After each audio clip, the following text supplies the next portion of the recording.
Bonjour très chers internautes, Renaud Boris Mbota est mon nom. Une fois de plus, je vous salue dans le nom du Seigneur et puisse la paix et la grâce de notre Seigneur être avec vous. Alors, pour aborder un nouveau numéro sur notre chaîne comme prévu, nous allons revenir dans le grand champ sémantique de la divinité. Et vous savez que cette question est une question qui n'a jamais cessé de nous impressionner. Pourquoi? Parce que il y a dedans de la matière, il y a beaucoup de choses que nous devons apprendre. Et puisque les Écritures nous disent que toute parole inspirée d'Élohim est utile pour enseigner, pour corriger, pour instruire, ainsi nous sommes dans l'obligation alors d'apporter des corrections lorsque nous voyons des choses qui boitent, des choses qui sont dites comme cela ne devait pas être dites, des choses qui, en quelque sorte, au lieu de produire, de s'aimer la foi, sèment l'incrédulité et la confusion pour égarer les âmes. Nous revenons sur le sujet de la divinité, mais avant d'entrer dans notre sujet du jour, j'aimerais que nous puissions dire un mot de prière pour ceux qui veulent prier avec moi, bien sûr. Nous prions. Dieu créateur des cieux et de la terre, Père de notre Seigneur Yeshua HaMashiach, nous bénissons ton nom, puisque c'est en son nom que nous nous approchons de toi, afin que tu puisses nous éclairer, nous édifier par ta parole, puisque nous savons dans ta parole qu'il est écrit que c'est par la parole que tu as fait le monde, c'est par la parole que tu nous instruis pour que nous sachions comment marcher en ces jours.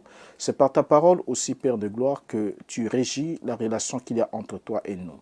Bénis ces moments d'étude que nous allons passer autour de ta parole. Puisses-tu disposer de nos esprits pour nous accorder un esprit doux, humble devant ta parole, que ce soit à travers moi qui va parler, Seigneur, en tant que ton humble serviteur que tu as choisi pour exposer ces points devant des frères, autant que pour ceux qui suivront cette vidéo, aussi longtemps, aussi loin qu'elle ira, que ta grâce et la paix soient avec nous et que l'esprit de bonne compréhension puisse nous habiter pour que nous comprenions et saisissons exactement que tu attends que nous puissions recevoir de toi ce soir.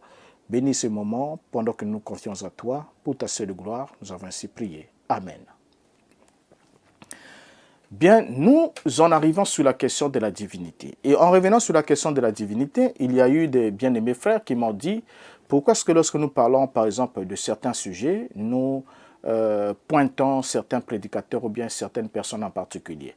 Nous les prenons en particulier dans certaines personnes, bien sûr, en particulier, c'est dans le but de montrer ce qui s'est fait, ce qui s'est dit. Vous savez, c'est des choses qui ne sont pas dites dans le secret. Quand les choses sont dites dans les ondes, quand les choses sont criées sur le toit, il faut que ces choses soient aussi corrigées sur le toit. Vous voyez?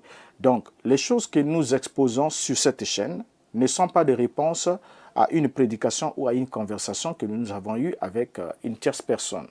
J'ai bien des frères que j'aime, et des frères, des sœurs que j'aime bien, et que nous échangeons sur la parole, nous échangeons sur beaucoup de points, et jamais en aucun cas je pourrais prendre un point qui a fait l'objet d'un échange entre moi et un bien-aimé pour apporter cela sur la toile. Mais je ne traite sur la toile que ce qui fait l'objet d'une prédication publique. Voilà, quelqu'un a parlé en public, et si ce qu'il a dit n'est pas en accord avec la parole, et si l'esprit me convainc que je dois dire un mot là-dessus pour donner aussi mon point de vue, alors c'est par la voie des ondes que moi aussi je suis censé répondre. Puisque ce qui a été communiqué par les ondes, par la voie des ondes, donc par le net, doit aussi être réglé par le net. Pourquoi? Pour rattraper cette erreur dans l'espoir que les enfants de Dieu puissent être éclairés et revenir à la bonne voie, sur la bonne voie. Alors, donc, ici, nous allons parler de la divinité. Et en parlant de la divinité, nous allons traiter d'un sujet. Un sujet qui va aider un ami du côté de la Côte d'Ivoire, que vous connaissez déjà, Gédéon de la Tietouva. Vous savez que c'est un costaud, c'est un gaillard. Vous savez que c'est quelqu'un qui est très braillard en ce qui concerne la divinité et qui affirme des choses sans langue de bois, comme on le dit, et qui les dit avec une telle énergie que si vous n'êtes pas prudent et que vous êtes mal affermi, vous allez facilement prendre le large et puis aller vous retrouver dans les cataractes et puis terminer dans une chute pour la perdition. Alors nous allons venir avec lui. Nous en venons avec lui pour l'aider à répondre à une question parce que durant un échange qu'il a eu, comme il le fait habituellement, une question lui a été posée. Une question, c'était pour moi, j'avais trouvé que c'était une bonne occasion pour lui d'instruire cette personne qui lui avait posé la question et d'instruire l'auditoire qui était là et aussi d'apprendre au sujet de cette question. Mais la question qui est la bonne question, c'était celle de savoir quel est le nom du Dieu qui a envoyé son Fils unique. Voilà, c'est aussi notre sujet. Le sujet que nous traitons dans ce numéro, c'est quel est le nom? C'est la réponse à une question. Quel est le nom du Dieu qui a envoyé son Fils unique? Cette question est une question capitale et elle est très importante. Alors, la question d'abord, pour commencer, elle est centrée sur Jean chapitre 3, le verset 16. La personne qui va poser la question va se poser sa question sur base de cette écriture. Dans ce verset, nous lisons déjà ce qui suit. Jean chapitre 3, le verset 16 nous dit « Car Dieu a tant aimé le monde qu'il a donné son Fils unique, afin que quiconque croit en lui ne périsse point, mais qu'il ait la vie éternelle. » Vous voyez, c'est un très beau verset de la Bible, un verset qui, en quelque sorte, aiderait les enfants de Dieu, parce que quiconque croit en lui, croit au Fils de Dieu, au Fils unique de Dieu qui a été envoyé, ne va pas alors périr, mais va parvenir à la vie éternelle. Donc si on est censé le croire, il y a une chose de croire au Fils et une chose de croire à ses paroles, qui ne sont pas ses propres paroles, mais les paroles de celui qui l'a envoyé. Et tous ces éléments-là sont des éléments très importants à tenir en compte. Mais avant qu'on puisse entrer pour donner la réponse à aider notre ami à répondre à la question qui lui a été posée, nous devons d'abord suivre cet extrait de la question qui a été posée à Gédéon de la Tchétouva et voir quelle est l'approche de la réponse qu'il y apporte. Ensuite, nous développons. Suivant. Jean 3, verset 16.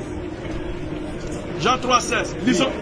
Car Dieu a tant aimé le monde qu'il a donné son Fils unique, afin que quiconque croit en lui ne périsse point, mais qu'il ait la vie éternelle. Je voulais savoir, le Dieu qui a tant aimé le monde, quel est son nom, et son Fils unique, quel est son nom? Merci beaucoup.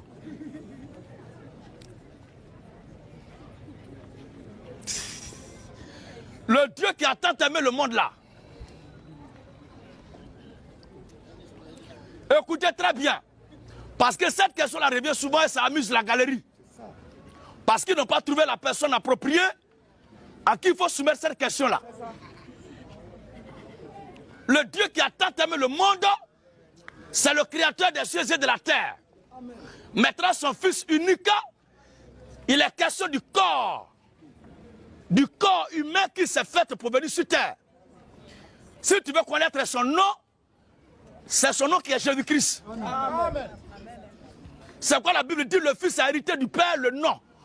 Quand on dit hériter quelque chose, ça veut dire que c'est ce qui est au Père là qui te revient. Or, la Bible dit que le Fils a hérité du Père le nom qui est le plus excellent. Ça veut dire que c'est le nom du Père là que le Fils porte. En d'autres termes, c'est celui qui est Père là, qui s'est dépouillé de cette position de Père pour devenir Fils. Hébreu dit quoi? Hébreu chapitre 1er. Colossiens, Éphésiens chapitre, Philippiens 2. Tu es positionné? Oui. Hébreu chapitre 1er, les versets 3 à 4. Écoutez bien ce passage. Et qui étant le reflet de sa gloire. Pourquoi tu commences? Tant qui? Oui. Hébreu chapitre 1er. Oui. À partir du verset 1er. À partir du verset 1. C'est intéressant même là-bas. Après avoir. Voilà. Après savoir. Autrefois. Après savoir autrefois. Et à plusieurs reprises. Et à plusieurs reprises. Et de plusieurs manières. De plusieurs manières. Parler à nos pères par les prophètes. Parler à nos pères par les prophètes. Dieu. Dans ces derniers temps. Dieu dans ces derniers temps. Nous a parlé par le Fils. Il nous a parlé par le. Fils. Par le. Fils. Oh, ces prophètes-là ne sont pas appelés fils, mais lui, il est appelé fils. Oh, la loi de la reproduction, au cas où l'idéologie, l'hypothèse selon laquelle le père sera différent du fils, la loi de la reproduction est claire. Chaque espèce doit se reproduire selon sa nature. Si Dieu est Dieu qu'il a eu un fils, sachant très bien qu'un lion doit engendrer lionceau, ou bien c'est pas ça? Le coq doit engendrer poussin. L'être humain doit donner vie à un être humain. Manguier doit produire des mangas. Si Dieu est Dieu qu'il a eu un fils, ce fils-là doit être qui? Tout naturellement, il doit être Dieu. Parce que lorsqu'il y a problème sur la paternité d'un enfant, on ne prend jamais le sang de la mère. Mais c'est le sang du Père qu'on prend toujours. Or, chaque enfant porte en lui les hérédités et les caractéristiques de sa paternité. Si Dieu est le Père de Jésus, c'est que Jésus porte en lui la vie de Dieu. Mais dans ce cas d'espèce, Dieu n'est pas ailleurs, Jésus n'est pas ailleurs. C'est quand Dieu décide de prendre un corps d'homme qu'il a reçu l'appellation Fils de Dieu. Alléluia. Et lisons maintenant. Dieu dans ce dernier temps, Dieu dans ces derniers temps nous a parlé par le Fils. nous a parlé par le Fils. Il a établi héritier de toutes choses. Il a établi héritier de... Toutes choses. Il a établi héritier. Oh, on hérite d'un père. Il a établi héritier de toutes choses. Et par lequel aussi, Par lequel aussi, il a créé le monde. ça dit, c'est par le Fils que le Père a créé le... Mais l'Écriture dit au commencement, Dieu créa les cieux et la terre. Il n'a pas dit au commencement, Dieu a créé le Fils, et par le Fils, il crée les cieux et la terre. Mais quand la Bible dit c'est par le Fils qu'il a créé le monde, ça veut dire quoi? Ça veut dire que le Fils est le fourreau, est l'enveloppe dans laquelle se cache le Père pour exécuter ses desseins.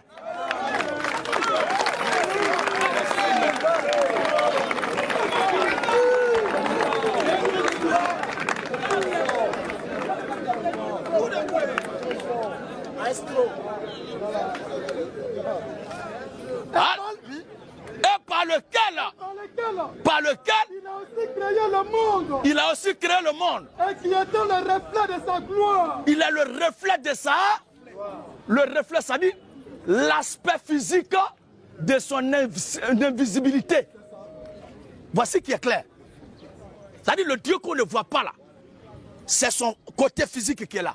Oui. Et qui était le reflet de sa gloire. Et l'empreinte de sa personne. Il est l'empreinte de sa l'empreinte de sa personne. C'est quoi dans les Écritures, vous verrez où c'est écrit, Dieu dit la vérité sort de ma bouche. Mes mains ont fait toutes choses. Vous voyez? Oh, quand il parle de bouche, il parle de mains. Nous ne sommes plus ici dans le domaine d'un esprit où nous n'avons pas affaire à un esprit. Mais où nous avons affaire à un être qui a les membres et qui a la bouche. Et la Bible dit les yeux de l'Éternel parcourent toute la terre. Un esprit n'a pas Dieu. C'est un corps physique qui peut avoir des membres et qui peut avoir les sens. Or ici, la Bible dit Jésus-Christ est l'empreinte de la personne de Dieu. C'est-à-dire c'est Dieu qui s'est fait homme. Amen. Oui. Et soutenant toutes choses. Et soutenant toutes choses. Par sa parole puissante. Par sa parole puissante. Afin de la purification des péchés. Voilà. Il s'est assis à la droite. Il s'est assis à la droite La majesté divine. de la majesté, c'est-à-dire il a tout pouvoir dans les cieux. Dans la lieu très haut. Dans les lieux très hauts. Devenant d'autant supérieur aux anges. Devenant d'autant supérieur aux anges. Il a hérité. Qu'il a hérité. D'un nom plus excellent. Il a hérité d'un nom. Il a hérité d'un nom plus excellent Que le leur. que le leur. Donc le nom qu'il possède là est celui qui est au Père. Puisque l'esprit mortel est plus vieux que le corps physique qui s'est fait avant de créer le monde, il est notoire que le Père soit plus vieux que le Fils. Parce que l'esprit a existé avant de se faire un corps. Comme chacun de nous ici, on a existé spirituellement avant que notre corps physique ne voit le jour. C'est pourquoi la Bible dit qu'il y a certains qui sont quittés en enfer, ils vont y retourner. Et il y a d'autres qui sont quittés au ciel, ils vont y retourner. Mais ce n'est pas avec ce corps-là que nous étions dans ces endroits-là. C'est avant de venir sur terre, en rentrant dans le monde, qu'on a pris ce corps physique. Dieu a fait l'homme à son image esprit, avant plus tard de le former en tant que poussière de la terre. Donc les deux n'ont pas le même âge. L'esprit est plus vieux que le corps, ainsi le Père est plus vieux que le Fils, parce que le Père c'est l'esprit immortel et le Fils c'est le corps. Que l'esprit immortel s'est fait pour un objectif précis. C'est pourquoi l'Écriture dit qu'il a reçu le nom qui est au-dessus de... Il a hérité le nom le plus excellent que le leur. C'est-à-dire celui des anges. Alors... Devenu de temps supérieur aux anges. Oui. Il a hérité d'un nom plus excellent que le leur. C'est ça. Car aucun des anges. Car aucun des anges... Je n'ai jamais dit tu es mon fils. Oui. Je t'ai engendré aujourd'hui. Et encore. Je serai pour lui un père. Je serai pour lui un père. Et il sera pour moi un fils. Il sera pour moi un fils. Bien, nous avons tous suivi. Nous avons tous suivi avec beaucoup d'attention et nous avons tous suivi comment notre cher ami a reçu la question. La question qui lui a été posée était claire et simple. Quel est le nom de Dieu qui a envoyé son Fils unique? Quel est le nom de ce Dieu qui a envoyé son Fils unique? Puisque ce Fils unique s'appelle Jésus-Christ, s'appelle Jésus. Alors le nom de ce Dieu, c'est quoi? Quel est son nom? Parce que tout en notant que le terme Dieu, c'est un nom générique. C'est un nom générique, en d'autres termes, ce n'est pas un nom propre de l'entité créateur. Nous aurons un numéro qui suivra, qui va nous aider à mieux cerner cette question. Alors, dans la question qui a été posée ici, la question est quel est le nom de Dieu qui a tant aimé le monde et qui a envoyé son Fils unique? Mais au lieu de donner une réponse précise, Gédéon va nous démontrer par là qu'il n'a pas la connaissance de ce Dieu qui a envoyé son Fils unique. Et vous allez comprendre ensemble avec moi, parce que nous allons reprendre le même texte sur lequel il s'est basé, parce qu'il va continuer sa lecture, les mêmes textes, et ensuite nous allons voir ensemble avec vous si les réponses données par Gédéon dans cet extrait sont des réponses qui peuvent accrocher, sont des réponses qui sont conformes à la vérité. Alors déjà dans les réponses de Gédéon, il nous dit « Le Dieu qui a tant aimé le monde, c'est le créateur des cieux et de la terre. » Nous sommes tout à fait d'accord avec lui. Il dit maintenant son Fils unique, il est question du corps humain qui s'est fait pour venir sur la terre. Là, nous disons non. C'est absolument faux. C'est absolument faux. Et c'est ce que nous allons démontrer. C'est d'abord le premier élément. Donc, selon Gédéon de la Tchétouva, Dieu, le Dieu véritable, le Dieu qui a tant aimé le monde, c'est le créateur des cieux et de la terre. Et que le Fils unique de ces dieux, il est question du corps humain qui s'est fait pour venir sur la terre. Donc ça veut dire que le Fils de Dieu, c'est le corps physique humain que Dieu s'est fait pour venir sur la terre. C'est ce qu'il a dit. Et quand vous écoutez Gédéon parler, comme moi aussi, je l'ai écouté parler comme vous, cela semblerait, il semblerait dire quelque chose de bien. Cela semblerait être quelque chose de juste, de correct par rapport à l'entendement. Mais seulement lorsque nous regardons ce que dit Gédéon et nous regardons ce que les apôtres qui ont été mandatés à prêcher cet évangile sous la conduite et l'inspiration du Saint-Esprit ont apporté, nous nous rendons compte que Gédéon est en train de prêcher un autre évangile. Il ne prêche pas l'évangile de Christ, laissé prêcher par les apôtres. Vous allez comprendre pourquoi. Déjà, selon Gédéon, le Fils de Dieu signifie le corps humain que Dieu s'est fait pour venir sur la terre. Or, selon la Bible hébraïque, nous avons plusieurs types de fils de Dieu. Donc, l'expression fils de Dieu dans la Bible hébraïque, puisque le salut vient des Juifs, et l'évangile nous a été transmis à partir d'une alliance que Dieu a faite avec les enfants d'Israël, et partant de cette alliance qui a été violée, lorsque Dieu a mis fin à cette première alliance concernant la loi, l'alliance qui a été faite au mont Sinaï, Dieu nous a donné une nouvelle alliance au travers de l'œuvre accomplie par le Mashiach. Mais seulement ici, lorsque nous lisons, nous sommes censés lire l'évangile ou lire les Écritures avec le regard juif. Parce que l'évangile est venu de chez les Juifs et ce n'est pas de chez nous que la parole de Dieu est venue. Ce n'est pas à nous qu'elle est parvenue en premier lieu. Elle est venue d'abord par les apôtres et auprès des apôtres, des prophètes d'Israël. Alors, déjà là, il est important pour nous de savoir cerner ces concepts de fils de Dieu. Nous en avons déjà parlé, nous allons aujourd'hui l'aborder aussi dans un autre angle. Alors, la question du Fils de Dieu, si nous voulons en donner l'interprétation, parce que selon l'interprétation de Gédéon de la Tchétouva, Fils de Dieu signifie Dieu se faisant un corps de chair. Donc, lorsque Dieu se fait un corps de chair et Dieu devient un être humain, en ce moment-là, Dieu devient Fils de lui-même. Ça, c'est selon Gédéon de la Tchétouva. Or, l'expression Fils de Dieu a plusieurs définitions ou plusieurs connotations dans la Bible hébraïque. Quand vous parcourez la Bible hébraïque, vous allez vous rendre compte que l'expression Fils de Dieu peut premièrement désigner d'abord les êtres célestes qui sont considérés comme des créatures célestes et ont une relation particulière avec Dieu. Dans cette relation avec Dieu, qu'est-ce que ces êtres célestes doivent à Dieu? Elles lui doivent premièrement leur existence. Donc ces êtres-là existent parce que Dieu les a créés. C'est des êtres qui ne sont pas éternels, qui n'ont pas eu un commencement et n'auront pas de fin, mais c'est des êtres qui à un certain moment n'existaient pas. Et que par la volonté de Dieu, sa volonté souveraine, Dieu les a amenés à l'existence. Et ces êtres célestes sont appelés fils de Dieu. Il y en a qui sont appelés fils de Dieu. Dans Job chapitre 38, le verset 7, nous lisons ce qui suit. Alors que les étoiles du matin éclataient en chants d'allégresse et que tous les fils de Dieu poussaient des cris de joie. Donc pendant que Dieu posait les fondements de la terre, la Bible nous dit que les étoiles du matin éclataient en chants d'allégresse et que tous les fils de Dieu poussaient des cris de joie. Alors, si ils sont appelés fils, fils est ce qui est produit par.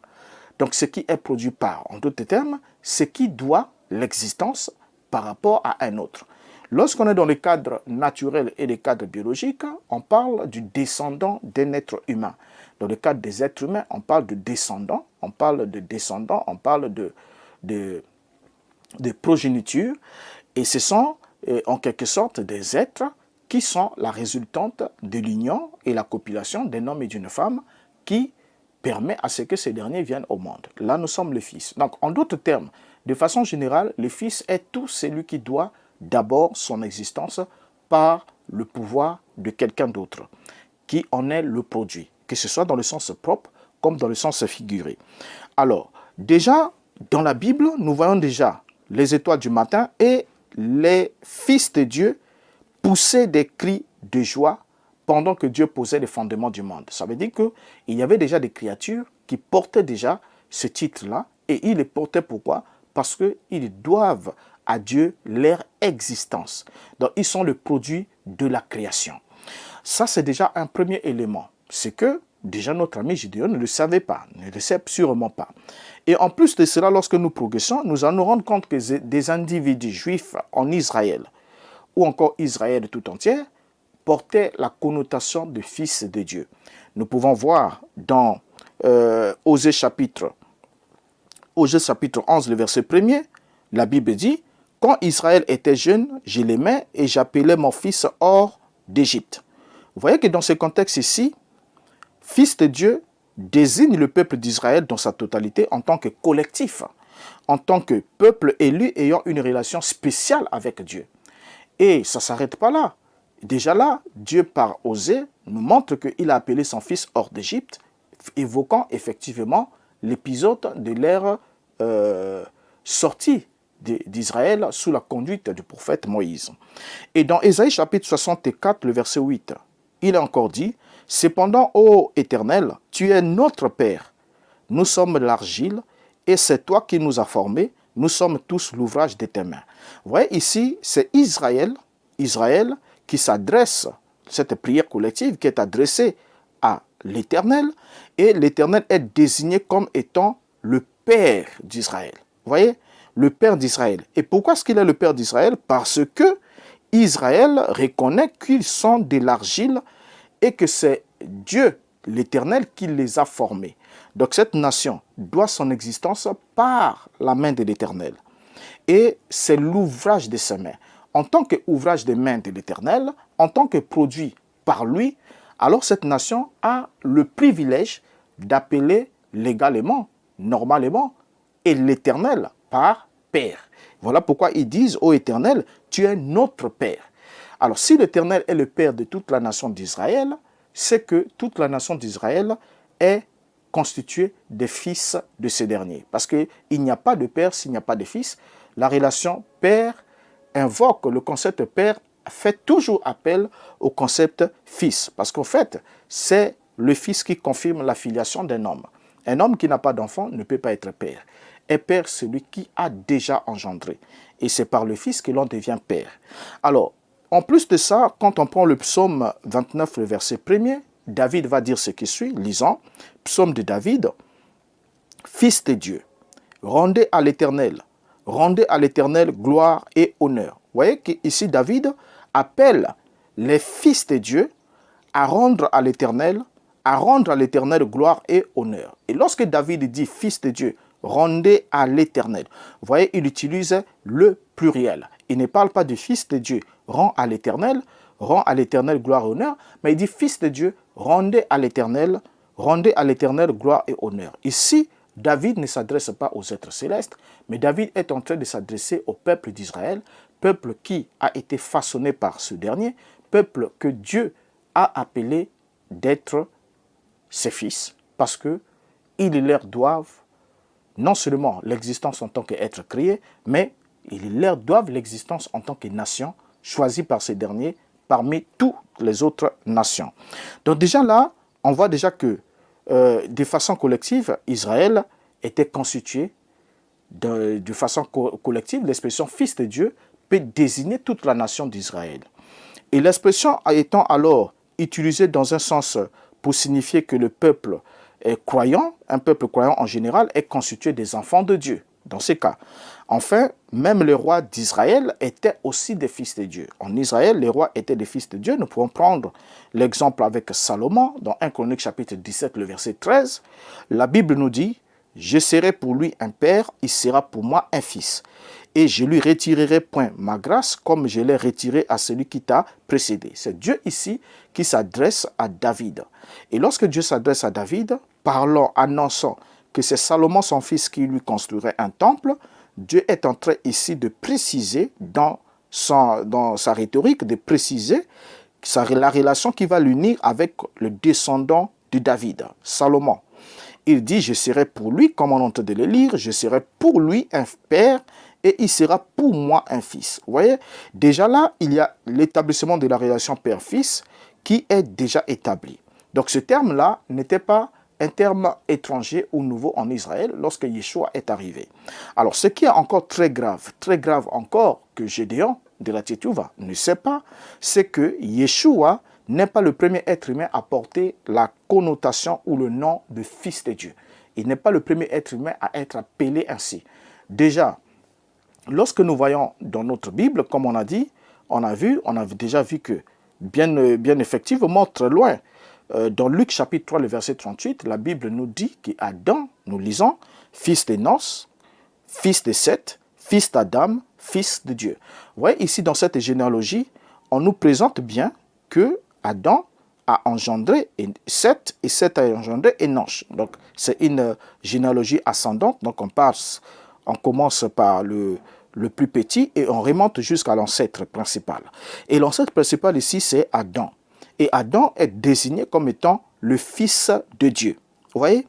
Donc déjà, Adam était le premier être humain à porter la connotation ou à être appelé, désigné dans les Écritures par fils de Dieu.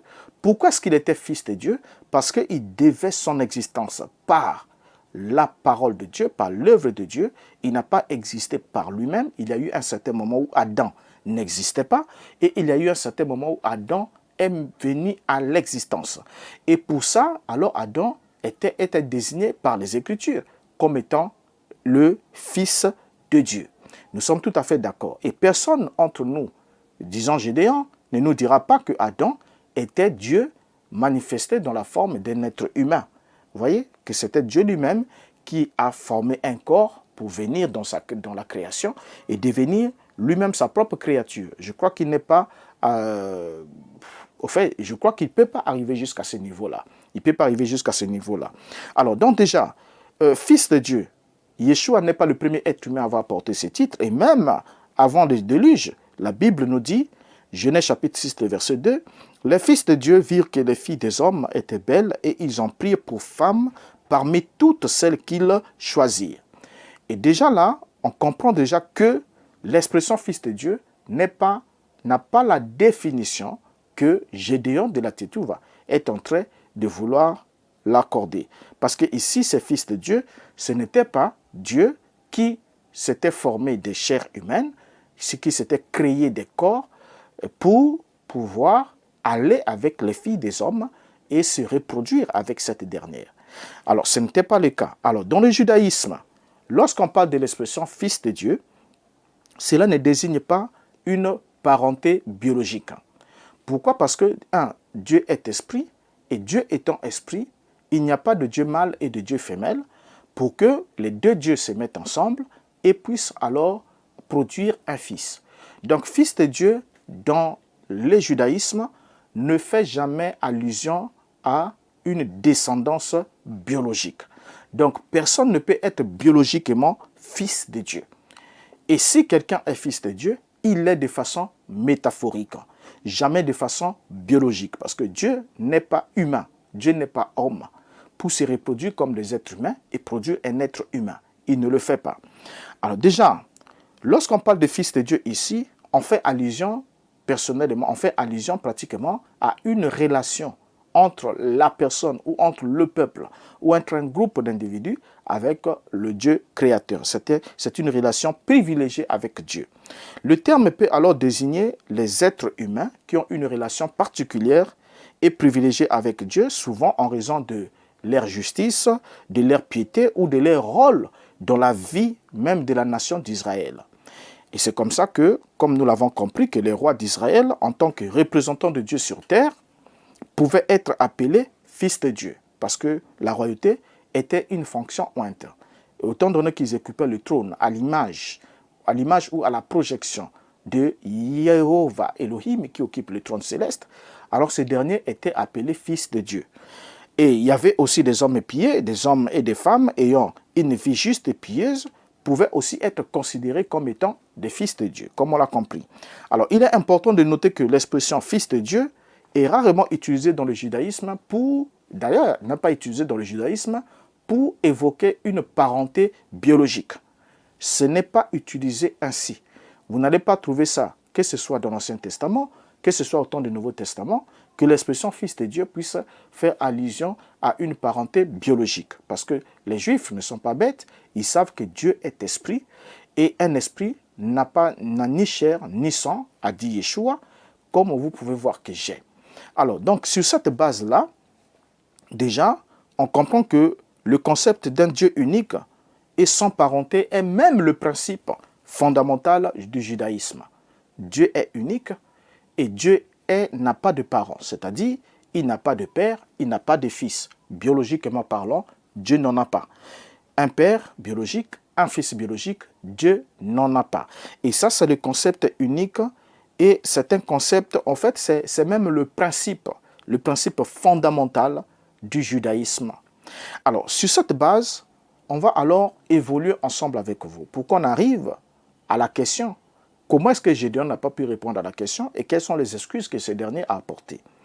Lorsque Yeshua arrive, Yeshua est sur la terre chez les Juifs. Vous connaissez toutes les tracasseries qu'il a eues avec la classe religieuse juive à cause de certaines de ses déclarations qui échappaient à la connaissance de ces derniers, puisque ces derniers, n'étant pas dans le plan divin, ne pouvaient pas croire en lui. Alors, ils vont en quelque sorte le fustiger, l'attaquer, l'accuser de blasphème et de tout genre. Mais Yeshua va leur poser une question, et quand il leur pose la question, ils vont lui donner une réponse. Dans Jean chapitre 10, le verset 34 jusqu'au verset 36, nous lisons ce qui suit, qui est très intéressant. La Bible dit, Jésus leur répondit, « N'est-il pas écrit dans votre loi, j'ai dit, vous êtes des dieux ?» Donc, regardez dans ces versets, la réponse que Yeshua donne à ces pharisiens, à cette classe religieuse juive, il leur pose une question, « N'est-il pas écrit dans votre loi, j'ai dit, vous êtes des dieux ?» Regardez bien, Dieu est au pluriel. Vous êtes des dieux. Dieu est au pluriel. Donc, de façon collective, vous êtes des dieux. Il continue au verset 35. Si elle a appelé Dieu ceux à qui la parole de Dieu a été adressée, et si l'écriture ne peut être anéantie, celui que le Père a sanctifié et envoyé dans le monde, vous lui dites, tu blasphèmes. Et c'est là parce que j'ai dit, je suis le Fils de Dieu. Alors, regardons bien ces versets. Vous voyez ici, dans le verset 35, Yeshua dit clairement, si elle a appelé, donc il parle de la loi, si elle a appelé Dieu, ceux à qui la parole de Dieu a été adressée. Vous voyez? Donc, selon la loi, interprétée ici par Yeshua, Yeshua est en train de nous apprendre que Dieu, avec X, bien sûr, le pluriel, ce sont ceux à qui la parole de Dieu a été adressée. Vous voyez bien, dans ce texte, il y a Dieu au singulier, et dans le texte français, il est même écrit en majuscule. Ça, c'est un détail qui n'est pas trop important, parce que dans les textes grecs, il n'y a pas de majuscules et de minuscules. Alors maintenant ici, on se rend compte qu'il y a Dieu au pluriel. Mais Dieu au pluriel ici dans le langage de Yeshua est en train d'évoquer, de faire allusion à ceux à qui la parole de Dieu a été adressée. Donc Dieu s'adresse aux gens. Dieu s'adresse aux êtres humains. Et ces êtres humains vers qui Dieu s'adresse deviennent des dieux. Comment est-ce qu'ils deviennent des dieux? Avec X, bien sûr, de façon collective. Parce qu'ils ont reçu la parole de Dieu. Et Yeshua dit, et si l'écriture ne peut être anéantie, celui que le Père a sanctifié, envoyé dans le monde, vous lui dites, tu blasphèmes, et c'est là parce que j'ai dit, je suis le Fils de Dieu. Or, lorsque Yeshua parle ici, Yeshua est en train de faire allusion à une loi. La loi que Yeshua a citée ici, partiellement, ce passage qu'il a cité, c'est le psaume 82, le verset 6. Qu'est-ce que le psaume nous dit? Parce que quand Yeshua leur dit, vous êtes là, il est écrit dans votre loi, j'ai dit, vous êtes des dieux, c'est qu'il y a une autre partie que Yeshua attendait que eux rétorquent, puisqu'ils lisaient ces textes chaque jour de Shabbat, ils lisaient ces textes et ils étaient familiers avec ces textes. Alors Yeshua leur pose cette question, si c'est à qui la parole de Dieu est venue, sont des dieux. Alors pourquoi est-ce que vous êtes scandalisés quand je dis que je suis le Fils de Dieu, alors que c'est écrit là dans votre parole, c'est écrit là dans votre loi. Une façon de leur dire, tel que je suis là, la parole de Dieu est venue à moi. La parole de Dieu est venue à moi, comme elle est venue à tous les prophètes, et de façon collective. Yeshua est en train de dire ceux à qui la parole de Dieu, et il dit si la loi a appelé Dieu, ceux à qui la parole de Dieu a été adressée. Là, ici, Yeshua ne dit pas la loi a appelé Dieu, c'est lui à qui la parole de Dieu s'est adressée. Donc, de façon particulière, de façon singulière, Yeshua n'utilise pas ce terme-là de cette manière, mais il l'utilise de façon générale, de façon globale. Maintenant, que nous dit le psaume 82, le verset 6? Lisons le texte de référence de Yeshua. Il a dit, j'avais dit, vous êtes des dieux. Vous êtes tous des fils du Très-Haut. Voilà, regardez ces versets. Donc, voilà le verset de référence de Yeshua. Le verset de référence de Yeshua dit, j'avais dit, vous êtes des dieux, virgule, vous êtes tous des fils du Très-Haut. Voyez?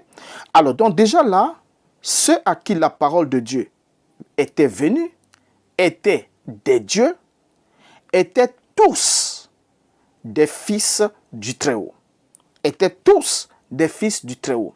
Cela ne signifie pas alors, comme Gédéon veut s'évertuer à faire croire cela à nos amis, que tous ceux à qui la parole de Dieu était venue étaient alors Dieu qui avait pris une forme humaine pour se manifester sur la terre. Ce n'est pas le cas. Je crois qu'il ne va pas dans cette optique-là. Et voilà déjà un élément important qui nous permet de comprendre que le terme « fils de Dieu » ne fait pas allusion à Dieu se revêtant d'une forme humaine pour venir sur la terre. Ça n'existe pas dans l'évangile des apôtres, ni même dans la Torah. Ça n'existe pas.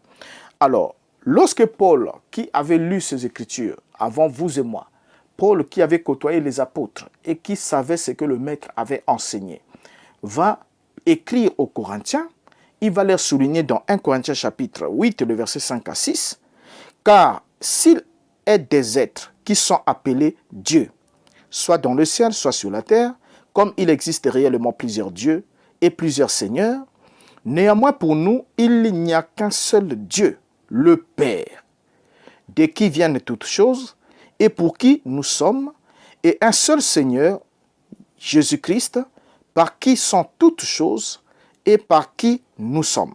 Regardons ces versets cités, écrits par l'apôtre Paul. Qu'est-ce que Paul est en train de dire? Paul dit, car s'il existe des êtres qui sont appelés Dieu, il existe des êtres, car s'il existe des êtres qui sont appelés Dieu, soit dans le ciel, donc dans le ciel, il existe des êtres qui sont appelés Dieu, soit sur la terre, il existe des êtres qui sont appelés Dieu, comme il existe réellement plusieurs dieux et plusieurs seigneurs. Ici, Paul est en train, au verset 5, de nous montrer qu'il admet l'existence de plusieurs dieux, des êtres qui sont appelés dieux, que ce soit au ciel comme sur la terre, et il admet l'existence réellement de plusieurs dieux et plusieurs seigneurs. Mais lorsqu'il descend au verset 6, il souligne « Néanmoins ». Néanmoins, ici, introduit l'exception. Montre que nous ne faisons pas partie de cette règle générale. Il dit « Néanmoins, pour nous », donc nous les apôtres, nous les disciples du Mashiach, il n'y a qu'un seul Dieu. Pas il existe un seul Dieu, mais il n'y a qu'un seul Dieu. Là, il utilise le verbe avoir. Vous voyez le verset 6? Il n'y a qu'un seul Dieu, le Père, de qui viennent toutes choses et pour qui nous sommes. Et, conjonction de coordination, un seul Seigneur, Jésus-Christ, par qui sont toutes choses et par qui nous sommes. Alors, regardez bien la formulation de l'apôtre. Ici, l'apôtre montre bien que nous devons tous notre existence d'un seul Dieu. Il n'y a qu'un seul Dieu et il précise le Père. Vous voyez, il précise le Père. Donc, en un seul mot, si on peut résumer ce point que nous avons évoqué ici, pendant que nous continuons, c'est d'abord de comprendre que dans le judaïsme, l'expression fils de Dieu évoque toujours une relation de privilège. Une relation de privilège que Dieu entretient avec son peuple, ou avec les créatures célestes, ou avec les rois, ou avec même des individus pieux, mais ça ne désigne jamais une parenté biologique, ou encore une divinité à côté de Dieu. Ça n'existe pas. Regardez bien que lorsque Yeshua est cité dans 1 Corinthiens chapitre 8, le verset 6, il est cité à côté de Dieu.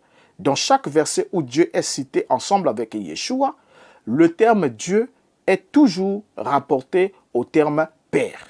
Et il n'y a pas de verset qui dit Jésus-Christ, Dieu, le Dieu Fils ou le Dieu Fils comme les gens le disent, Jésus-Christ. Vous allez voir que dans chaque verset, même quand Paul dit béni soit Dieu, le Père de notre Seigneur Jésus-Christ. Donc partout où Paul cite Jésus-Christ à côté de Dieu, Paul le différencie de la personne de Dieu. Et du coup, lorsque vous prêchez autre chose que les apôtres n'ont pas prêché, vous êtes là complètement en déphasage par rapport à l'évangile apostolique. Maintenant, suivons et évoluons avec lui. Lorsque Yeshua disait qu'il était fils de Dieu, Yeshua disait-il qu'il était fils de Dieu au sens propre ou bien au sens métaphorique? C'est une bonne question qu'on doit se poser. Parce que lorsqu'on parle ici, quand Gédéon dit que fils de Dieu signifie que Dieu s'est revêtu d'un corps de chair et est venu sur la terre. C'est faux. Parce que Yeshua n'est pas sorti du néant. C'est pas comme ça que Dieu est descendu, il a formé un corps, ensuite il est venu. Non. Yeshua est né du sang d'une femme après 9 mois de gestation. Il est né du sang d'une femme après 9 mois de gestation. Et c'est ce que la Bible dit. La Bible nous dit dans Matthieu que Marie se trouva enceinte par la vertu du Saint-Esprit. Elle se trouva enceinte. Donc quand on dit que se trouva enceinte, je n'ai pas coté ces versets, mais on est obligé de le retrouver pour les lire. On va les lire parce qu'il est très important qu'on comprenne quelque chose là-dessus. Il nous a dit comment est arrivée la naissance de Yeshua. Voilà. Comment est arrivée la naissance de Yeshua? Dans Matthieu chapitre 1er verset 18, qu'est-ce que nous lisons? Voici de quelle manière arriva la naissance de Jésus-Christ. Marie, sa mère, ayant été fiancée à Joseph, se trouva enceinte par la vertu du Saint-Esprit avant qu'ils eussent habité ensemble. Alors, déjà, quand on lit ce type de versets dans notre Bible, on comprend bien ici que lorsqu'on parle de la naissance, c'est le commencement de l'existence, une existence autonome hors de l'organisme maternel.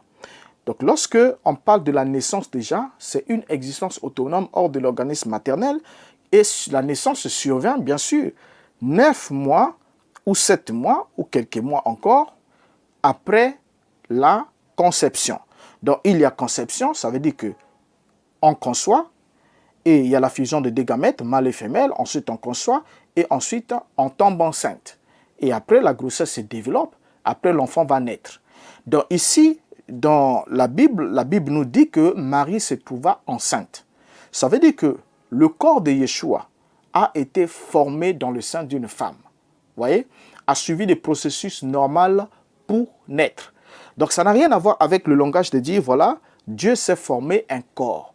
Et lorsqu'il s'est formé un corps, ce corps-là, Dieu s'est formé un corps, alors il vient dans le monde et il devient fils de Dieu parce que c'est Dieu qui vit dans un corps qu'il a formé. C'est totalement faux et vous vous rendez compte que ça ne tient absolument pas debout à la lumière des Écritures. Alors, maintenant, pendant que nous évoluons sur cette question, on va se rendre compte à l'évidence d'une chose. La question que nous nous sommes posée, est-ce que Yeshua, Hamashiach, était-il fils de Dieu au sens propre du terme ou au sens métaphorique? Cette question mérite d'avoir une réponse. Et je vais vous aider pour donner les deux réponses possibles, parce qu'il n'y en a pas plus que celle-là. Les deux réponses possibles, c'est que, puisqu'il y a la question, c'est si il était fils de Dieu. Ça, moi, je le crois, je l'accepte, n'est-ce pas? Yeshua, fils de Dieu. Alors, fils de Dieu, était-il fils de Dieu de façon propre, dans le sens propre du terme, comme moi je suis le fils de mon père, M. Mbota, ou encore était-il fils de Dieu dans le sens métaphorique? Est-ce que c'était dans le sens propre ou dans le sens métaphorique? Je vais vous aider. Dans le sens propre, c'est comme Salomon était fils de David, dans le sens propre du terme. Et Salomon était fils de Dieu dans le sens métaphorique. Pourquoi métaphorique? Parce que Dieu n'est pas allé avec Bathsheba pour produire Salomon. Salomon est le produit de deux êtres humains. Alors, ici, la question revient. Lorsqu'on dit que Yeshua est fils de Dieu, était-il fils de Dieu au sens propre du terme ou au sens métaphorique? Bien, je vais vous aider à donner la réponse. Si c'est au sens propre, alors vous êtes en train de nous dire que Marie n'était pas vierge à la naissance de Yeshua, puisque Dieu aurait pris la femme de Joseph et aurait fait des trucs avec la femme de Joseph, commettant ainsi ce qu'on appelle l'adultère contre sa propre loi, selon vous. Donc pour que Yeshua soit fils de Dieu dans le sens littéral, dans le sens propre, dans le sens biologique, il faut que Dieu ait eu des rapports avec Marie. Il n'y a pas une autre raison. Il faut que Dieu ait fait cela. Nous l'avons compris ensemble avec vous, vous n'avez pas boudé. Salomon, fils de David. Moi, fils de mon père. Vous, fils de votre père. Ça, c'est dans le sens propre. Dans le cas de Yeshua, nous en arrivons. Si Yeshua était fils de Dieu dans le sens propre du terme, alors nous sommes en train de dire que Marie n'était pas vierge et que Dieu aurait tripoté avec la femme de Joseph, commettant ainsi adultère contre sa propre loi, selon votre point de vue. Si vous allez dans ce sens-là, et je crois que ne voulons pas tenir des propos si sacrilèges pour faire à Dieu ce que Dieu ne peut pas faire, puisque Dieu est esprit, il est esprit. 2, il n'a pas de corps physique. Il est dépourvu d'un corps physique. Secondo, le corps physique, c'est de la matière. La matière a été créée, mais Dieu est un être éternel. Il a existé avant la création de la matière. Et lorsque nous en arrivons sur ce point à comprendre cet élément, on comprend déjà ensemble avec vous que Yeshua n'était pas fils de Dieu dans le sens propre du terme. N'est-ce pas? Parce que Dieu, lui, n'enfante pas. Dieu n'enfante pas biologiquement. Dieu n'engendre pas des êtres humains à la manière des dieux païens, des mythologies païennes, où des rois, il y avait des demi-dieux, il y avait des êtres humains qui étaient les fils des Zeus, qui étaient les fils de ceci, des dinosaures, ainsi de suite. Mais dans notre cas ici, nous avons compris ensemble avec vous, nous parlons de Dieu d'Israël, c'est Dieu que Yeshua nous a dit que Dieu est esprit. Et plus loin, quand il est ressuscité, il nous a dit Dieu n'a ni chair ni os, comme vous voyez que j'ai. Maintenant ici, Yeshua, nous avons déjà compris que ce n'est pas possible que Yeshua soit fils de Dieu dans le sens propre du terme. Alors, si c'est dans le sens métaphorique, le seul sens qui reste, bien sûr, si c'est dans le sens métaphorique, alors vous êtes en train d'admettre que Yeshua fut une créature de Dieu. Une créature de Dieu, c'est-à-dire qu'il y a eu un moment où Yeshua n'existait pas, et ensuite il vint à l'existence par la volonté de Dieu qui l'adopta ensuite pour fils. Il y a eu ensuite ce qu'on appelle l'adoption. L'adoption, c'est une cérémonie légale dans la loi qui consiste à attribuer le rang et le droit du fils à quelqu'un qui ne l'est pas biologiquement, qui n'est pas votre descendance biologique. Donc c'est à ce moment-là qu'on parle de l'adoption. Et quand vous prenez dans la Bible, lorsque la Bible dit que Dieu nous a élus pour que nous soyons des fils, des enfants d'adoption, des fils d'adoption, par adoption au moyen de Mashiach, c'est pour nous montrer que nous étions nés de nos pères et de nos mères, mais ensuite Dieu nous adopte. Lorsque nous disons que nous sommes fils de Dieu, nous le sommes par adoption. Si nous sommes fils de Dieu par adoption, ça c'est un élément important qu'il vous faut souligner aussi, la Bible dit que Dieu, c'est tout ce qu'il a connu d'avance, il les a appelés, ce qu'il a appelé, il les a aussi prédestinés à être semblables à l'image de son fils, afin que son fils soit le premier-né d'entre plusieurs frères. Or, si Yeshua est le premier-né d'entre plusieurs frères, que moi je suis parmi, peut-être vous n'êtes pas, je ne sais pas, mais moi je fais parmi des frères de Yeshua, parce qu'il est mon frère, et il est notre frère aîné. Alors, lui en tant que premier-né, comment est-il devenu fils de Dieu? Est-ce que moi, il est devenu fils de Dieu de la même? Puisque la Bible dit qu'il est le premier-né. Quand on parle du premier-né, ça veut dire que c'est le premier à venir à l'existence ou à entrer dans cette relation avec Dieu et que par lui, d'autres aussi entreront dans la même relation par le même processus. Or, on admet ensemble avec vous que la filiation divine, déjà la filiation divine, comme on l'a dit, on le répète encore, si Yeshua est fils de Dieu dans le sens métaphorique, vous êtes alors obligé d'admettre que Yeshua fut d'abord premièrement une créature de Dieu. Il faut l'admettre, une créature de Dieu. C'est-à-dire qu'il y a eu un moment où Jésus n'existait pas. Il y a eu un moment où il n'existait pas, où Dieu existait seul. Et ensuite, Jésus vint à l'existence par la volonté de Dieu. Et après être venu à l'existence par la volonté de Dieu, puisqu'il est écrit dans Hébreux 10, verset 5, le Christ entrant dans le monde dit, tu n'as voulu ni sacrifice ni holocauste, mais tu m'as formé un corps. Je viens, ô Dieu, pour faire ta volonté. Alors, en dévant le fait que Dieu lui a formé un corps, ensuite, qu'est-ce que Dieu fait? Dieu l'adopte. La cérémonie d'adoption, Dieu l'a montré à plusieurs reprises. Pendant son baptême, la voix a parlé. Celui-ci est mon fils. Et ça s'est passé en Israël ancien. Lorsque quelqu'un enfantait un enfant, il devait d'abord élever cet enfant sous un tutelle. Et s'il voit que l'enfant est un modèle qui les reflète, il est digne d'être héritier, alors le père organisait ce qu'on appelle une cérémonie d'adoption. Et par cette cérémonie d'adoption, le père attribuait alors à cet enfant, qui n'était qu'un enfant et qui ne différait pas d'un esclave, à partir du moment de la cérémonie d'adoption, le fils recevait, l'enfant recevait alors le titre de fils. Il recevait cette qualité-là, il était adopté. Et l'adoption, ne l'oubliez pas, c'est l'attribution du rang et du droit de fils. Alors, lorsque vous avez le rang de fils, vous avez alors le droit de fils. Et le droit de fils, c'est d'être héritier. C'est-à-dire de recevoir en legs ce qui ne nous appartenait pas au départ, c'est à quoi nous n'avons pas contribué pour la production. Vous voyez? Alors, donc, là déjà, c'est quelque chose d'important. On comprend alors que Yeshua était un être créé par Elohim, et ensuite, il doit son existence grâce à Dieu, il est le produit de la volonté de Dieu, et ensuite, Dieu l'a adopté. On doit le souligner. On doit le souligner. Si vous n'êtes pas d'accord, mettez ça en commentaire.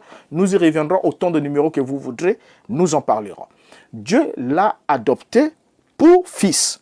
Donc, le titre fils de Dieu ne peut alors pas dire que Dieu ne peut alors pas dire Dieu. Ne peut alors pas dire Dieu, car Dieu n'est ni son propre fils, Dieu n'est pas non plus son propre père. Le terme fils et père pour Dieu ne peut jamais exister de façon biologique parce que Dieu n'a pas de parenté. Il n'a pas de parenté. Il n'a pas de père, il n'a pas de fils, il n'a pas eu de femme. Vous voyez? Alors donc déjà là, certains qui disent, comme Gédéon, et d'autres qui disent que Yeshua n'a pas été créé, parce que j'ai déjà eu plusieurs débats comme ça, des gens qui disent que Yeshua n'a pas été créé, mais il a été engendré par Dieu. Mais écoutez, soyons sérieux entre nous lorsque nous utilisons des termes qui font partie de la langue, du langage.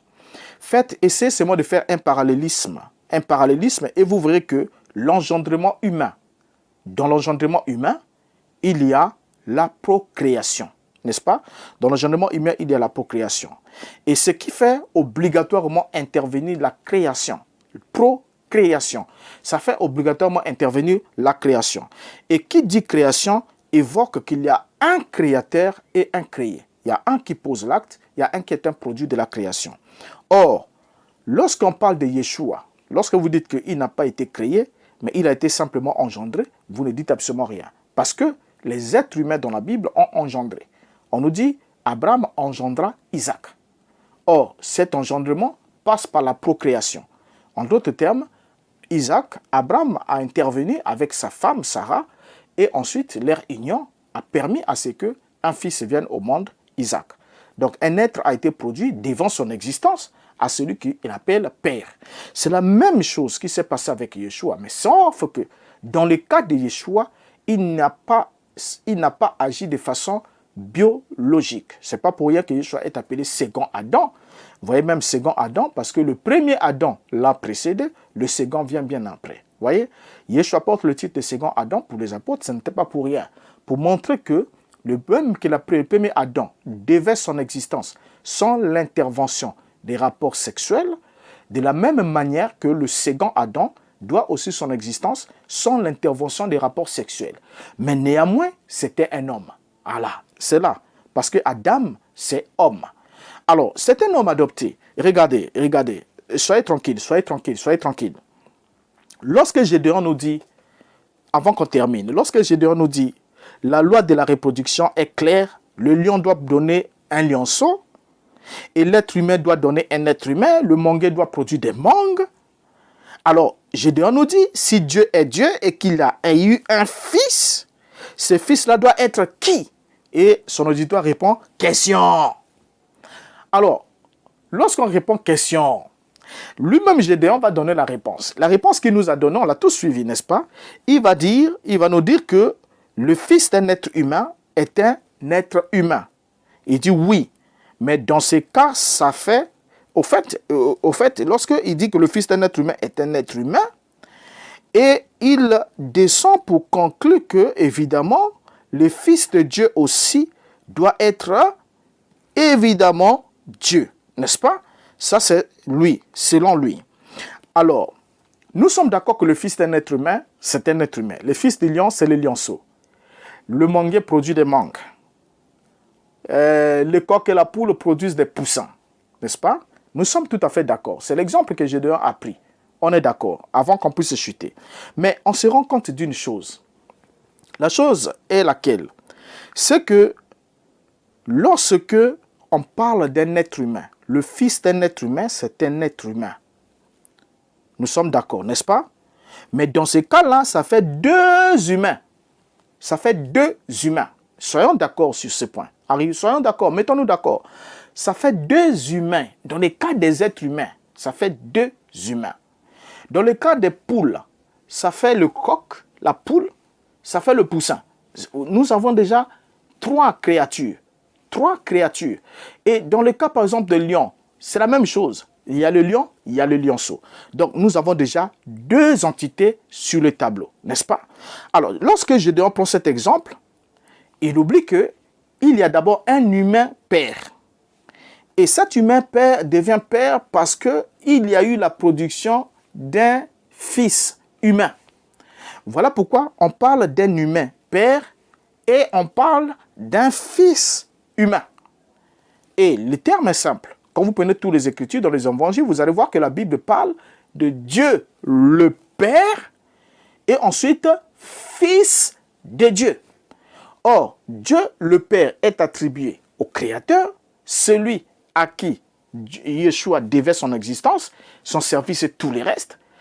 Et le Fils de Dieu est attribué à Yeshua. Dieu le Fils, ça n'existe pas. Ça n'existe pas, sauf dans les credos catholiques romains. sauf là-bas. Mais Dieu le Fils, ça n'existe pas dans les Saintes Écritures. Il y a Dieu le Père et il y a le Fils de Dieu. Vous voyez? Alors, donc déjà là, Dieu le Fils n'existe pas dans les Écritures.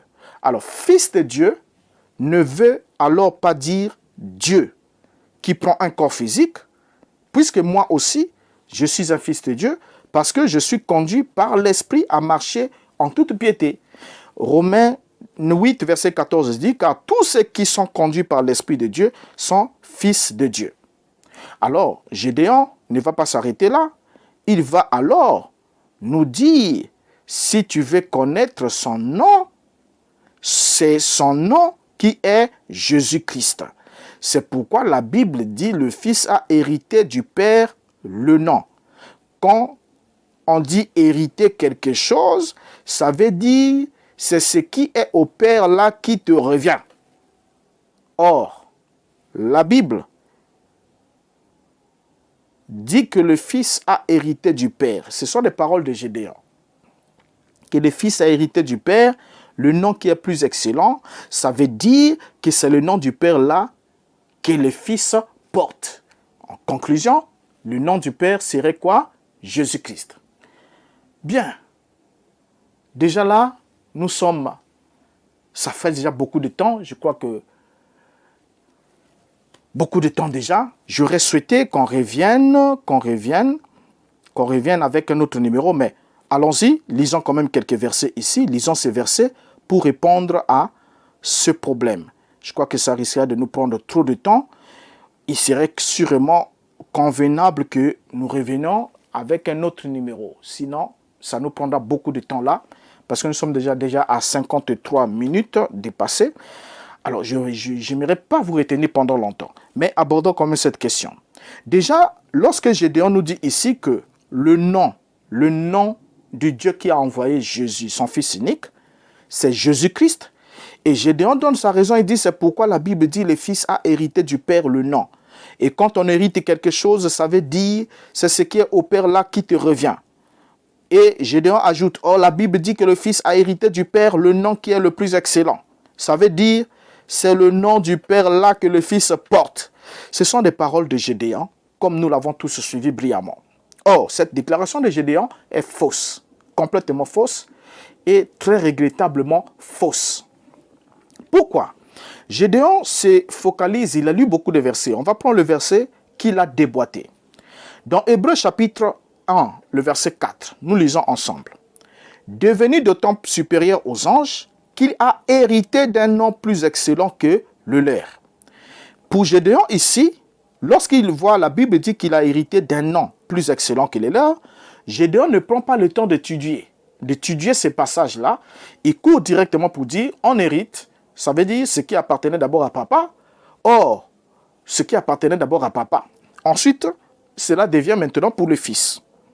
Or, le nom qu'il a hérité selon ces passages que nous venons de lire, c'est celui qu'il n'a jamais attribué aux anges.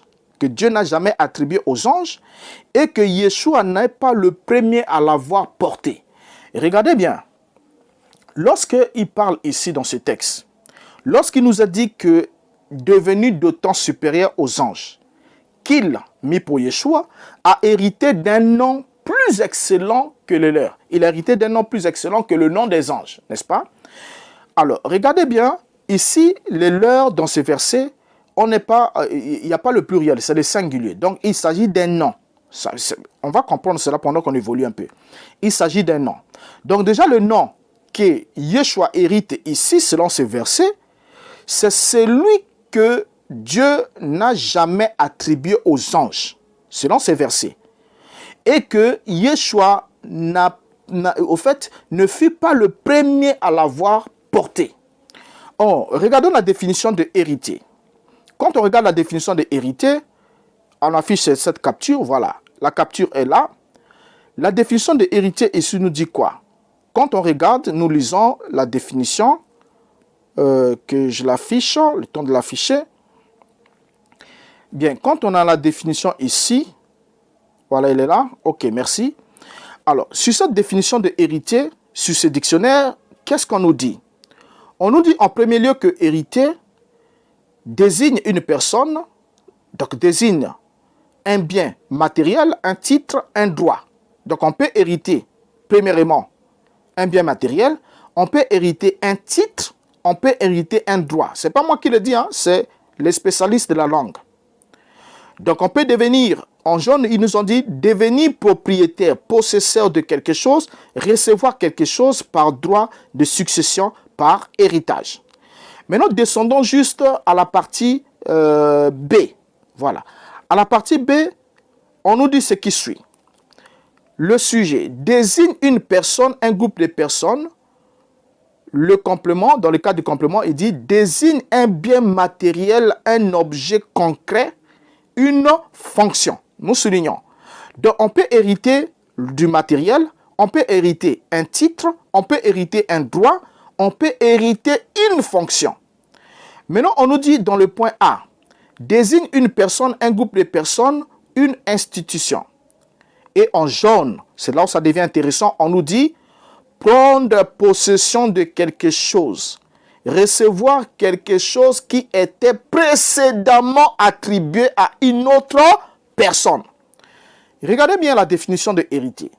Alors, donc déjà là, ce qui attire notre attention, c'est le fait de prendre possession de quelque chose et recevoir quelque chose qui était précédemment attribué à quelqu'un d'autre. Alors, lorsque nous prenons notre texte, nous revenons ici maintenant sur notre sujet. Avant qu'on chute, nous revenons parce que la question devient très intéressante. Lorsque nous revenons là-dessus, on comprend que hériter signifie prendre possession de quelque chose ou recevoir quelque chose qui était précédemment attribué à une autre personne. Quelle est la chose qui était attribuée à une autre personne et qui n'était pas attribuée aux anges et que Yeshua a reçu? Voilà. Déjà, on nous parle qu'il a hérité un nom. Or, le nom est un mot ou un groupe de mots désignant un être, une chose. Ça peut désigner aussi une fonction, ça peut désigner un objet, un concept, ça peut désigner une action, une émotion, une notion, etc. Et le nom est aussi appelé substantif car il détermine la substance de ce qu'il nomme. Or, lorsque Gédéon lit, Gédéon ne comprend pas que le verset 5 commence par « car ». Et lorsque le verset 5 commence par « car », le verset 5 est en train d'expliquer la disposition du verset 4. Que s'il y a telle disposition au verset 4, c'est à cause de ceci. Lisons le verset 5 de Hébreux avant qu'on chute. Il est dit, « Car auquel des anges Dieu a-t-il jamais dit, « Tu es mon fils, je t'ai engendré aujourd'hui. » Et encore, je serai pour lui un père et il sera pour moi un fils. Regardez ce verset. Ce verset qui commence par « car » explique la disposition ou explique la conséquence logique résultant de ces dispositions énoncées dans le verset 4. Or, le verset 5 est la compilation des deux versets de l'Ancien Testament. Les deux versets de l'Ancien Testament sont lesquels? On va comprendre. C'est le psaume 2e, verset 7, qui dit « Je publierai le décret, l'Éternel m'a dit, tu es mon fils, je t'ai engendré aujourd'hui. » Et dans 2 Samuel chapitre 7, le verset 14, il est dit « Je serai pour lui un père et il sera pour moi un fils. S'il fait le mal, je le châtierai par la verge des hommes et avec le coup des enfants des hommes. » Or, les deux passages qu'on vient de lire ici, la lecture du psaume 2e, qui fait référence à l'intronisation du roi Salomon, l'annonce du roi Salomon, qui était un roi de la lignée de David, qui était vraiment un être humain. Vous voyez? Et ensuite, ça nous montre que le roi devenait le fils de Dieu lorsqu'il accédait au trône. L'accès au trône lui donnait la qualification ou la qualité d'être fils de Dieu. Et ce qui lui conférait alors le pouvoir sur la vie et la mort. Le roi pouvait ôter la vie, le roi pouvait laisser quelqu'un vivre, le roi pouvait ordonner que quelqu'un soit tué par ce pouvoir-là. Alors, cette position-là qu'avait le roi, que Yeshua venait d'avoir, cette qualité d'être fils de Dieu, par déclaration, par décret, d'être adopté à ce rôle-là, comme Dieu a adopté les rois humains, à ce niveau, cette qualité-là, aucun ange ne l'avait. Lorsque la Bible dit ici, regardez, lorsque la Bible dit ici que il a obtenu une position ou bien un nom, il a hérité d'un nom plus excellent que le leur. Le nom, on a vu la définition. Hériter, on n'hérite pas seulement des objets matériels, on peut hériter une fonction, on peut hériter un droit. On peut hériter. Donc, lorsqu'on parle d'hériter, ça veut dire qu'on possède en second lieu. On n'est pas le possesseur initial d'une chose. Ça veut dire qu'il y a d'autres personnes qui ont occupé cette position, cette fonction avant nous. Et lorsque nous venons en second lieu, alors nous sommes les héritiers de cette position-là. Alors, donc ici, cette position que Yeshua venait d'obtenir, aucun ange ne l'avait obtenue. Et ce n'est pas pour rien que dans Philippiens chapitre 2, le verset 9, nous lisons. C'est pourquoi aussi Dieu l'a souverainement élevé et lui a donné le nom qui est au-dessus de tout nom. Voilà. Et lorsque Dieu lui donne le nom qui est au-dessus de tout nom, n'oubliez pas que déjà au verset 6, Paul dit, au verset 5, il dit, ayez les sentiments qui étaient en Jésus-Christ, lesquels existant en forme de Dieu, n'a pas regardé comme une proie arrachée d'être égal à Dieu, mais il s'est humilié lui-même, il s'est dépouillé, en prenant la forme d'un serviteur. Alors, lorsque la Bible nous donne tous ces éléments, déjà dans ce passage de Philippiens, Yeshua s'appelait déjà Yeshua sur la terre. Lorsqu'il meurt, il ressuscite, il reçoit un nom lors de sa résurrection. Or, le nom qu'il reçoit, on va se rendre compte évidemment que pendant toute sa vie, il s'appelait Yeshua. Il s'appelait Yeshua, n'est-ce pas? Et lorsque la Bible nous dit, c'est pourquoi aussi Dieu l'a souverainement élevé. Il s'est humilié lui-même, il s'est rendu obéissant jusqu'à la mort. Et même à la mort de la croix. Vous voyez, on parle là de la crucifixion. Ensuite, qu'est-ce qui se passe? Dieu l'élève souverainement. Donc, il les relève d'entre les morts. Et Dieu l'a élevé. Et la Bible dit, c'est pourquoi aussi Dieu l'a souverainement élevé. Le relèvement du Fils de l'homme qui était mis dans la tombe, c'est pas la résurrection. Alors, qu'est-ce qui se passe? Dans Actes chapitre 13, le verset 32 à 33, on va chuter. Paul va nous dire à quel moment est-ce que le nom a été attribué et comment. Il nous dit, et nous vous annonçons cette bonne nouvelle que la promesse faite à nos pères, Dieu l'a accomplie pour nous, leurs enfants, en ressuscitant Jésus. Selon ce qui est écrit dans le psaume 2e. Tu es mon fils, je t'ai engendré aujourd'hui. Donc voilà, donc c'est dans le psaume 2e. Lorsqu'il a dit tu es mon fils et je t'ai engendré aujourd'hui, le psaume 2e dit je publierai un décret. L'Éternel m'a dit tu es mon fils et je t'ai engendré aujourd'hui. Dans le psaume 2e là-bas, c'était une déclaration d'un roi de la lignée davidique, n'est-ce pas? Du fils de David, en l'occurrence Salomon. Alors, donc, lorsque ici, l'apôtre Pierre plutôt, reprend ce passage du psaume 2e, il montre que la promesse qui était faite à leur père, ça n'a pas été tenu à leur époque, mais Dieu l'a accompli pour nous, leurs enfants, en faisant quoi? En ressuscitant Jésus. Selon ce qui est écrit dans le psaume 2e. Tu es mon fils, je t'ai engendré aujourd'hui. Et Paul ne va pas s'arrêter aussi. Paul va venir, c'est là qu'on chute. Romains chapitre 1, verset 3 à 4, suivant. Il dit, et qui concerne son fils, né de la postérité de David selon la chair, est déclaré fils de Dieu avec puissance, selon l'esprit de sainteté, par sa résurrection d'entre les morts, Jésus-Christ notre Seigneur. Alors, vous comprenez ensemble avec moi que ce privilège-là, d'être déclaré fils de Dieu avec puissance, selon l'esprit de sainteté, ne pouvait se faire que par sa résurrection d'entre des morts. Or, cette position-là, d'être déclaré, décrété fils de Dieu, en le ressuscitant d'entre les morts, c'est un privilège qu'aucun ange n'a obtenu. Aucun ange. Pourquoi? Parce qu'aucun ange n'est mort avant d'être ressuscité par Dieu. Alors vous comprenez que Jésus n'a jamais hérité le nom de Dieu, car Dieu ne s'est jamais appelé Jésus. En plus, Jésus-Christ n'est pas le premier être humain à porter le nom Yeshua, car il y avait bien des Yeshua en Israël avant que le fils de Marie ne vienne au monde, Et pendant même que Yeshua était là sur la terre, exerçant son ministère, il y avait des gens qui s'appelaient Jésus, Yeshua. Et bien effectivement, même après son départ, il y avait des gens qui s'appelaient Yeshua en Israël. Et même aujourd'hui, quand vous allez en Israël, il y a encore des gens qui s'appellent Jésus. Parce que Jésus, c'est un nom courant chez eux. Comme chez nous, nous avons les Ibara, les Itois, les Malonga, ainsi de suite. Vous voyez? Alors donc, la particularité du nom de Yeshua repose dans sa qualité messianique, par sa déclaration de la filiation divine sous la puissance de l'Esprit par sa résurrection d'entre les morts. Donc, quand moi, je parle, lorsque j'invoque, je parle de Yeshua, Fils de Dieu, alléluia.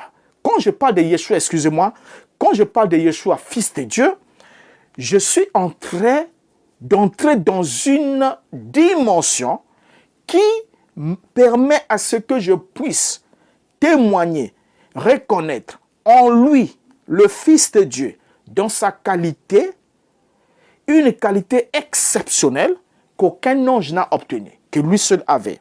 Donc quand Gédéon conclut que, naturellement, le Fils de Dieu doit être Dieu, Gédéon ment. Il ment, il ment, il ment, il ment, il ment, il ment, il ment. Et s'il continue comme ça, il mentira, mentira, mentira, et mentira toujours. Vous voyez? Alors, c'est quand Dieu décide de prendre un corps d'homme qu'il reçoit l'appellation Fils de Dieu. Un gros mensonge. Un gros mensonge. Il est bien dit, comme il a su le dire, il a été établi héritier de toutes choses. Or, on hérite d'un père. C'est aussi faux. C'est aussi faux. On n'hérite pas obligatoirement d'un père. Alors, si le fils est établi héritier, pour terminer, ça veut dire qu'il n'a pas travaillé à la production de toutes choses. N'est-ce pas? Parce qu'on n'hérite pas. C'est dont on est soi-même producteur. Je travaille, j'ai fait fournir un travail, le gain de mon salaire, vous allez me dire que non, c'est un héritage. Ce n'est pas un héritage. Ce sont mes enfants. Les petits qui restent à la maison, là, qui ne font absolument rien, qui attendent, comme des petits oisillons, c'est eux qui seront les héritiers. Une fois que vous avez amassé, amassé, amassé, la Bible dit, il est du devoir des parents d'amasser pour l'héritage de leurs enfants, de laisser un héritage aux générations futures. Alors donc vous comprenez ici ensemble avec moi que lorsque Yeshua est établi héritier de toutes choses, alors posez-vous la question, est-ce que c'est lui qui est le créateur de toutes choses? Faux. Nous y reviendrons avec un autre numéro, nous parlerons alors du nom, puisque nous devons alors donner ce nom pour aider notre ami Gédéon à donner la réponse à ses frères. Et vous qui suivez toutes ces hérésies-là, ces erreurs, revenez, réveillez-vous, que le Saint-Esprit soit votre guide et vous éclaire. Ne vous laissez pas embrouiller dans les confusions fantaisistes, mais reconnaissez que cette doctrine qui dit et qui fait tout pour tordre, torpiller les Écritures, qui ne souffre absolument de rien, pour vouloir attribuer à Yeshua d'être la personne de Dieu, le Père lui-même, est une fausse doctrine. Et ceux qui le suivent, c'est le chemin de la perdition qui emmène à la damnation éternelle. C'était votre frère Renaud Boris Mbota. Laissez un commentaire, laissez votre avis en commentaire, partagez la vidéo, likez, abonnez-vous sur la chaîne et retrouvons-nous au prochain numéro. Nous parlerons du nom de Dieu. Et nous verrons si Yeshua est le nom de Dieu ou ne l'est pas. Merci pour votre attention et encore merci pour la patience que vous avez eue à suivre ce long numéro. Au revoir, à la prochaine.